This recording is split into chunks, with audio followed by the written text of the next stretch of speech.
Assalomu alaykum hurmatli patpichilarim do'stlar. Mana bugun safarimni 110-kuni do'stlar. Ko'pchilik qachon yo'lga tushasiz deyapti. Hozir men Dubaydaman. 110 kun bo'ldi.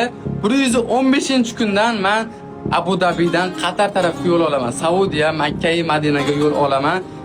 Bu yog'i ponni cho'l do'stlar. Duo qilib tursalaring bo'ldi. Yo'limdan nima chiqadi, hammasini yengib inshaalloh yetib boraman. Ungacha do'stlar 5 kun bu yerda dam olib, lecheni olyapman, vitamin olyapman. Inshaalloh yaxshi kuch to'plab men yo'lga chiqaman. 5 kundan keyin 115-kundan yo'lga tushaman.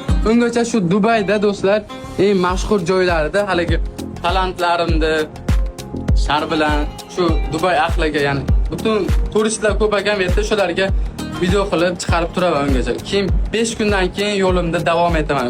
Lecheni olib inshaalloh hammasi yaxshi bo'ladi. Keyin do'stlar juda ko'p inson podpiska qaytaring deyapti. Men sizlar yaxshi xursand bo'lish uchun qaytaraman, lekin ko'pchilik podpiska uchun, u uchun, bu uchun deyapti. Kelinglar, men to'ydim. Menga qiziq qolmadi podpischalik, ishoninglar, umuman qiziq qolmadi. Faqat yo'lda kimni uchratib, kim bilan muloqot qilib, inshaalloh mana shu payg'ambarlar yurgan joylardan inshaalloh yuraman.